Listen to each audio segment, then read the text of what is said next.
안녕하세요, 여러분. 반갑습니다. 네, 오늘은 지난 시간에 이어서 연축성 발성 장애에서 먹는 약, 지난 시간에 미처 나누지 못했던 이야기들을 좀 같이 나눠보고자 합니다.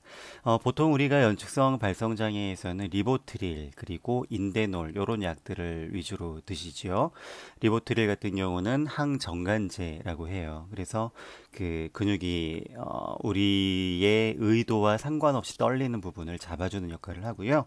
인대놀 같은 경우는 이제 항불안증 약으로도 사용도 되는데 또 혈압을 낮춰주는 강제로 심장 박동을 떨어뜨려주고 혈압을 낮춰주는 역할을 해서 긴장을 하지 않게 만들어주는 역할을 합니다. 보통 이 두 약을 가장 많이 드시고요. 이거 외에도 이제 보시면 다른 분들이 뭐 여러 가지 다른 약들을 리보트릴과 같이 드시는 분들이 계시더라고요. 네, 그렇게 제가 이름 전문 의약품들이라 이름을 다 외우지는 못하지만 병원마다 지어준 약들이 조금씩 다른 것 같아요. 예를 들면 우리가 이제 목소리 전문 병원에서 이 리보트릴 같은 약을 대부분 지어주지만 어떤 분들이 이제 이렇게 물어보세요. 그 약을 지으려면 어디를 가야 됩니까? 이러고 물어볼 때 사실은 어느 병원에 가서든지 말씀을 드리면 지어주시긴 해요. 근데 예를 들면 이렇게 되는 거예요. 제가 이제 목소리 병원이 멀어서 이제 집에 가까운 병원에서 처방받기 원한다 해서 만약에 정형외과를 가서 제가 연축성 발성 장애가 있어서 리보트리를 처방받고 싶습니다라고 막 얘기를 하잖아요. 그러면 정형외과 같은 경우는 리보트릴과 더불어서 근육이완제를 같이 처방을 해주시는 거예요. 물론 어떤 목소리 병원에서는 이 근육이완제도 처방해 주시는 걸 봤어요. 네, 그런 식으로. 그리고 아니면 이제 신경정신과에 가서 연축성 발성 장애가 있어 리보트리를 처방받았는데요. 좀 처방을 해주십시오 하면은 거기서는 예를 들어 신경 안정제를 같이 처방을 해준다든 이런 식이 되는 경우들이 있어요. 그래서 이런 거는 뭐 나쁘다고는 볼 수 없고요. 각 그 의사 선생님들이 자기 전공들을 가지고 있기 때문에 자기의 그 전공에서 이 병에 좀 관련이 있겠다 싶은 약들을 처방을 해주시는 거니까 한번 뭐 드셔보시는 것도 나쁘지 않을 것 같아요. 뭐 드셔보시고 다만 그 몸에 느껴지는 그 약효나 이런 부분을 체크를 하셔야 됩니다. 체크를 하셔서 너무 과하다 싶으면은 빼고 넣고 하는 과정들을 찾아가셔야 돼요. 예를 들어 신경정신과 같은 경우에는 뭐 신경 안정제뿐만 아니라 다양한 뭐 항불안제부터 시작을 해서 다양한 약을 해서 어떤 분은 보통 우리가 리보트릴 한 알과 인대놀 하나 이렇게 두 알 먹잖아요. 그것도 하루에 한 번 가장 그 적은 용량으로 이렇게 먹는데 신경정신과에서 약을 처방받았어요. 그랬더니 뭐 약이 서너 알을 하루 세 번 먹는 뭐 이런 식으로 처방받는 경우가 있어요. 그래서 그걸 먹었더니 너무 나른하고 멍해져서 일상생활이 불가능할 정도입니다라고 얘기하시는 분들이 가끔 있거든요. 그런 경우에는 이제 선생님한테 말씀을 드려서 보통 이제 이렇게만 처방받고 싶다 해서 조정을 해 나가야 되는 게 필요하죠. 그리고 그런 약을 먹고 한번 먹었는데 너무 멍하다, 너무 힘들다 그러면은 그 중에서 이제 우리가 원하는 약만 한번 드셔보시는 거예요. 그리고 또 몸 상태가 어떤지 한번 보시는 거죠. 그러면서 다시 병원에 가셔서 선생님 그 상의를 하고 그렇게 해서 약을 조정하는 게 굉장히 중요합니다. 그래서 되도록이면 최초로 처방을 받으시는 분들은요, 그 본인이 연축성 발성 장애 진단을 받으셨던 그 목소리 병원에 가셔서 처방을 받으시는 게 가장 좋아요. 리보트릴이나 인데놀 같은 경우를 먼저 처방을 받으시고 드셔보신 다음에 그 일정 기간 동안에 또 그 병원에 이제 다시 가셔서 그 뭐죠? 피드백을 해보시고 그 목소리 병원에서 피드백을 해서 아 이게 조금 안정적이 될 때 이제 집 근처의 병원에서 이제 받는 이런 식으로 하시는 게 가장 좋지요. 왜냐하면 이제 목소리 병원들이 사실 멀잖아요. 또 서울이나 수도권에 계시는 분들이야 좀 꽤 있지만 지방에 계신 분들은 뭐 서울까지 오셔야 되거나 이런 경우들이 있기 때문에 좀 어렵지만 처음은 그렇게 시도를 하시는 게 좋아요. 그래서 혹시 그 보톡스 맞으시는 분들은 그 보톡스 맞으면서 한번 여쭤보세요. 약 그 처방해 주실 수 있으신지. 그래서 보톡스를 맞고 있는 중에는 이 약이 그다지 효과가 없다고 느끼실 수도 있어요. 그러면 가지고 계셨다가 나중에 보톡스를 못 맞게 된다거나 아니면 또 말을 해야 될 상황이 있다거나 이럴 때 한 번씩 드셔보시는 것도 뭐 괜찮은 것 같습니다. 그런 식으로 먼저는 그 목소리 병원에서 그 처방을 먼저 받으시는 게 좋고, 그렇게 해서 찾은 용법과 용량을 가지고 여러분이 아시는 동네 병원 같은 곳에서 다시 처방을 받으시는 게 가장 좋습니다. 네. 어, 어, 보통 이 목소리 병원이 아니고, 이제 저는 한 번도 가본 적이 없어요. 진단도 받아본 적이 없어요. 근데 발성장애 같아요. 증상들 보니까. 그래서 약을 한번 먹어보고 싶어요. 해서 그냥 일반 동네 병원에 가서 처방 받고 싶어 하시는 분들도 계실 거예요.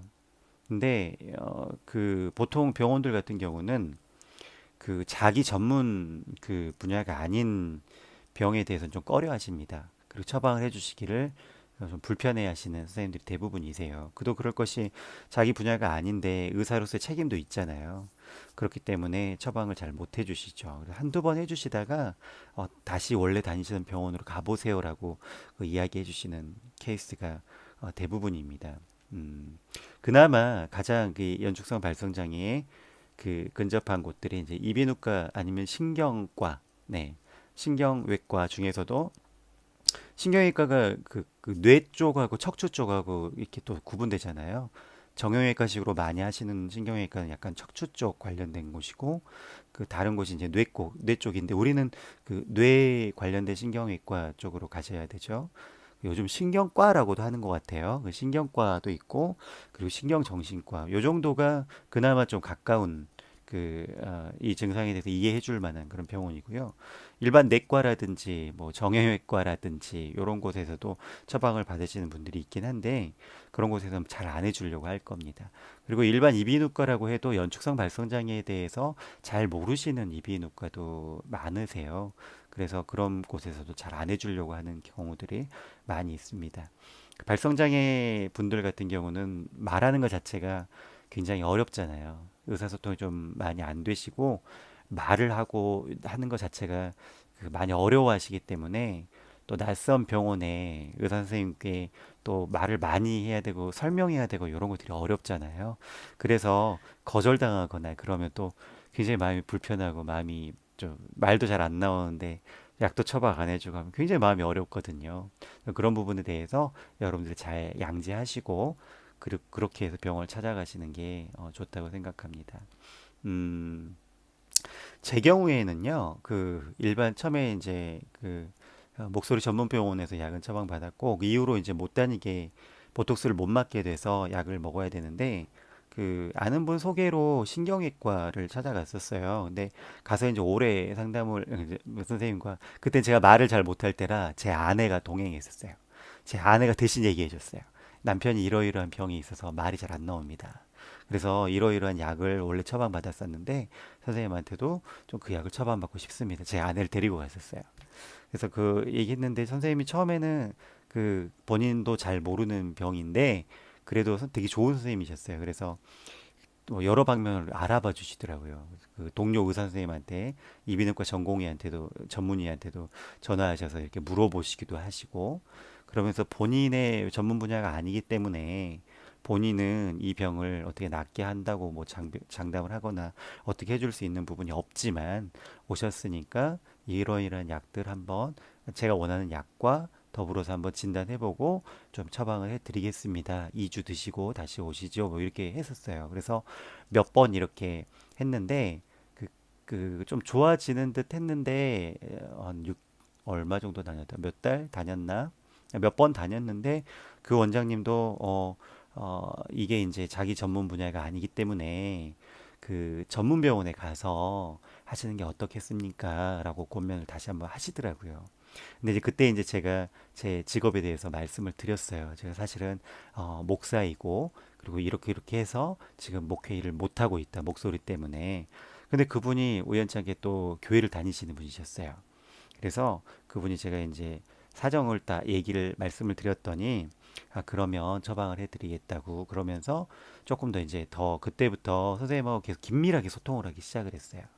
그래서 약을 찾고, 그래서 저한테 맞는 용량과 용법을 찾아서 장기간 거기를 다니면서 복용을 하게 되면서 효과를 좀 봤던 그런 경험이 있습니다.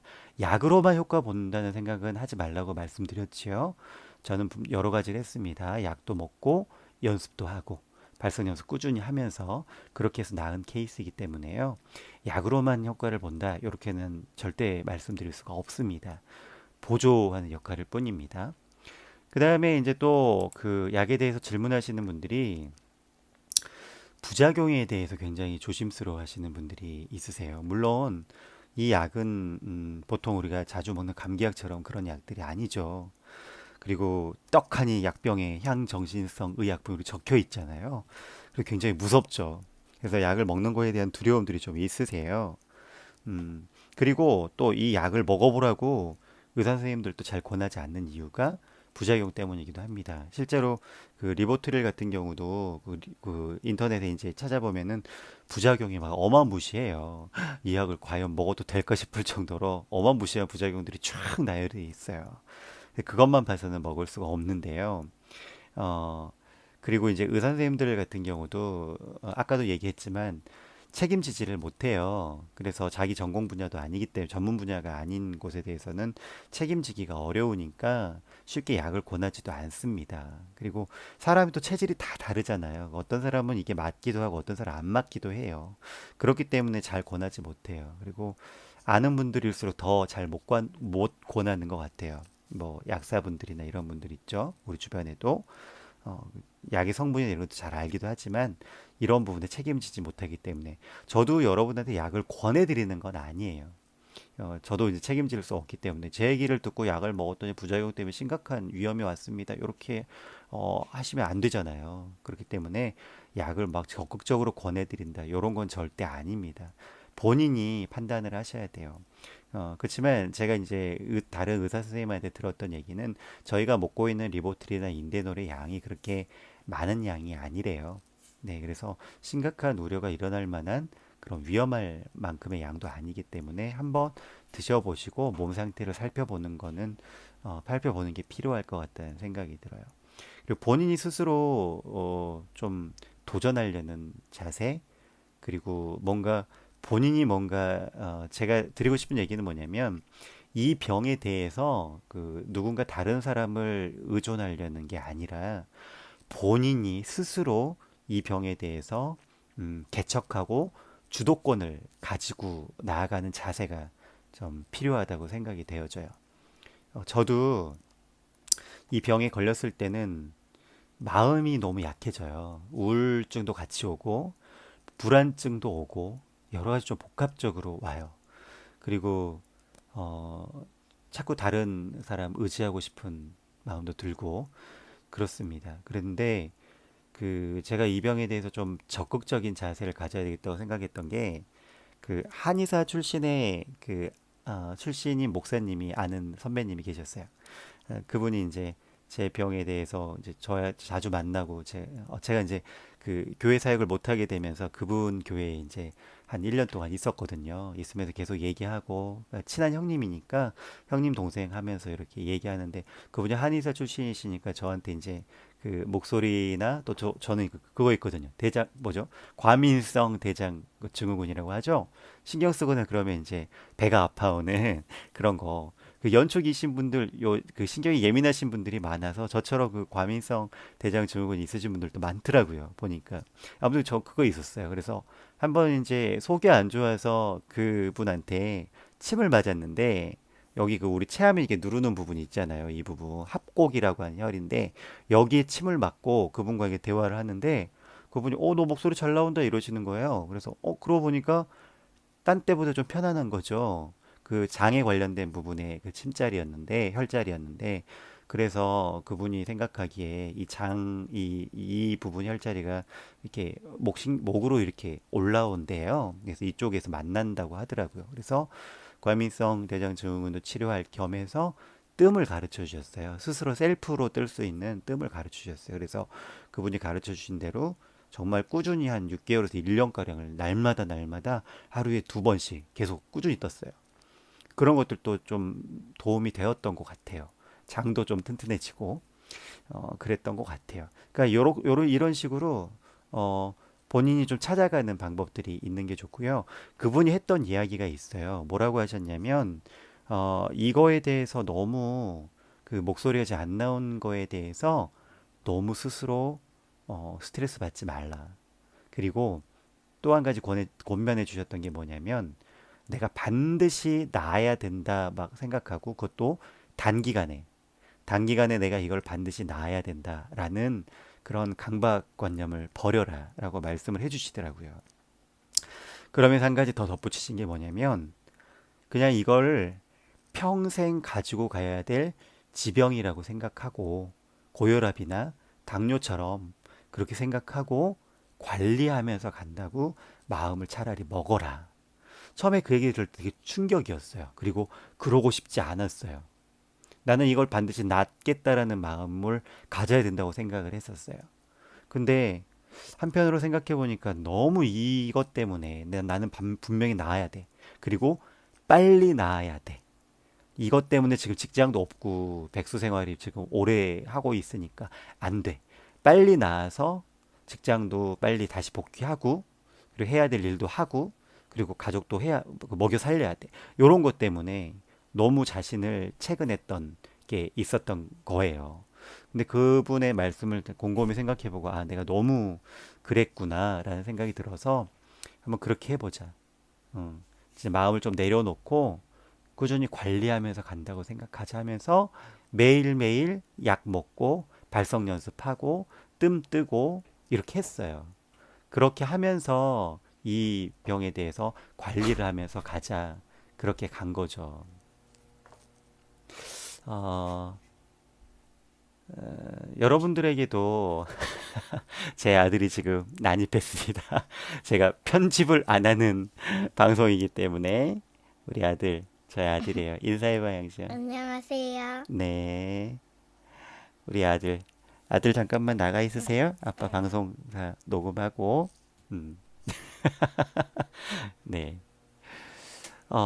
그렇기 때문에 좀 마음을 편하게 먹고 나서 꾸준하게 관리한다 생각하고 정말 꾸준히 발성 연습하고 약도 꾸준히 먹고 뭐 뜸도 꾸준히 뜨고 나한테 맞는 방법들을 찾아서 그것들을 6개월 이상 1년 가까이 꾸준히 했더니 이런 호전이 찾아온 거예요. 오히려.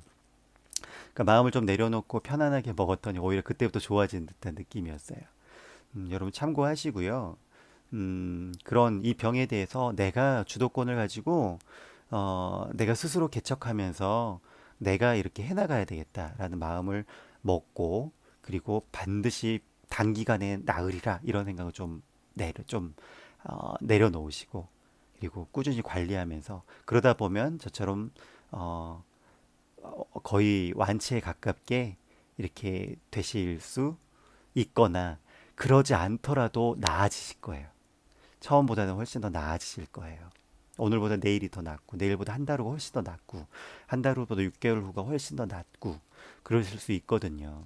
그렇게 생각하시고, 어, 그런 마음을 먹으시는 걸 좀 권면해 드립니다. 그리고, 뭐카더라 통신 있잖아요. 누가 이거 좋다더라, 이거 먹어봤니? 저 그 얘기 너무 싫었어요. 특히 이제 이 병에 대해서 모르시는 분들, 주변 특히 가족들이 이제 그런 얘기, 가족이나 친척들이 이제 그런 얘기 많이 하죠. 야, 어느 한의원 되게 용하다더라 한번 가봐라. 목소리에 대해서 유명하다는 한의원도 저도 가봤지만 전혀 효과가 없었다고 말씀드렸지요. 물론 나은 사람이 있었는지는 모르겠어요. 모르겠지만 적어도 제 주변에는 없습니다. 저도 안 났고 저희 단톡방에 한 80명 정도가 있으시고 또 저희 그 카페 목소리 카페 회원이 3,000명이 넘잖아요. 그분들 중에서도 거기 가서 나왔다는 분 한 분도 못 봤어요. 다 가지 말라고 하시는 분들만 있고. 아무튼 그런데 일반 한의원에서 그 낫는다는 뭐 이런 얘기들 어르신들 특히 그런 얘기 많이 하시죠. 그리고 또 이거 먹어봤냐? 큰 병원 가봤냐? 큰 병원 저도 가봤어요. 대학병원 가봤더니 성대 내시경 해보 성대 아무 이상이 없는데 하면서 역류성 식도염 조심하라는 책자 하나 주고 그냥 가라고 처방도 아무것도 안 해주고 그냥 가라고 하더라고요. 약간 뭐 정신병자 취급받는 느낌이었어요. 그리고 뭐 심리적인 요인이니까 심리치료 한번 받아보지 않을래? 이런 얘기들도 많이 듣고 그 제가 아는 우리 그 뭐죠? 단톡방에 계신 분도 심리치료만 수년간 하셨던 분도 계세요. 그러다 낫지 않았습니다. 근데 이런 부분에 전혀 현혹되지 마시고 신뢰할 수 있을 만한 정보들만 가지고 꾸준히 노력을 하시면 좋아지실 줄 믿습니다. 가장 근본적이고 가장 신뢰할 수 있는 그런 것들만 우선적으로 하시는 그런 것들을 권해 드립니다. 네.